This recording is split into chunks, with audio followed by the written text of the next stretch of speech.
In Unit 3, you're going to take a look at government microeconomic intervention.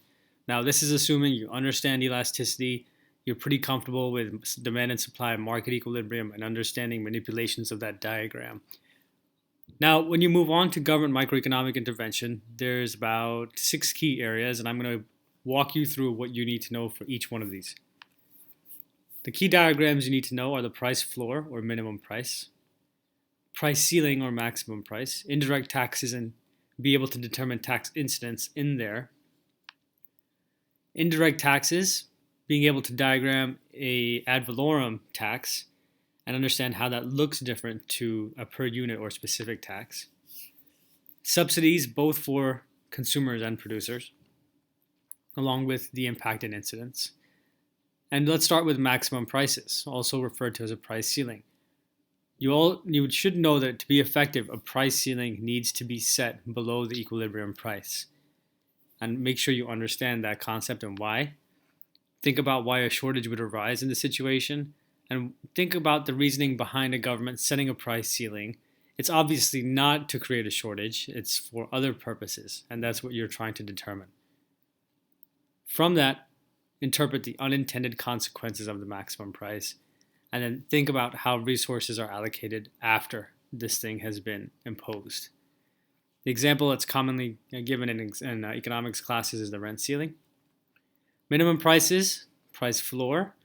Where should it be set to be effective? It should be set above the equilibrium price. Why does a surplus arise in this situation? Why would a government set a price floor? What's the rationale behind it? Again, the unintended consequences, the impact on resource allocation, and these are the commonly given examples, the minimum wage or agricultural prices to farmers. The more common one is the minimum wage. Taxes, which is a big section of Unit 3. Understand what the difference is between average and marginal rates of taxation. Average is if you take the amount of tax paid divided by the salary, that gives you the average percent. The marginal rate of taxation is what you pay on the next dollar. Be able to calculate, or next pound or whatever it is, calculate how much tax has been paid and be clear on the difference between these two. Identify progressive, proportional, and regressive taxes, both from statements and diagrams. So if you see a diagram, be able to interpret and see what kind of tax it is. Also, if someone says, or if the paper says, 20% of tax is taken from John and 20% is taken from Mary, you can understand or be able to interpret what kind of tax that is. And quickly have an understanding of the canons of taxation. They're probably covered briefly in your class. You don't really need to know much beyond the basics of what they are. The trickier part's going to come in the previous 2 bullet points. As for subsidies, explain what they are. Demand and supply subsidies both. Determine their impact and their incidence. Right? Play around with the graph a bit. Get comfortable with it. Think about deadweight loss, which is also something you want to do for taxes. And be confident you can explain why subsidies can result in inefficient resource allocation. Transfer payments, pretty basic, just define and provide examples. Understand why they are given and what's the impact on consumption and demand. Direct provision of goods and services. What types of goods and services does the government provide? Obviously, this is going to be a focus on merit goods, public goods, and such. And then think why the government provides these. What's the reasoning? And you might be able to put this together on a diagram and think about what it's going to look like. But make sure, more than anything, you understand why. You understand the reasons why the government will do this.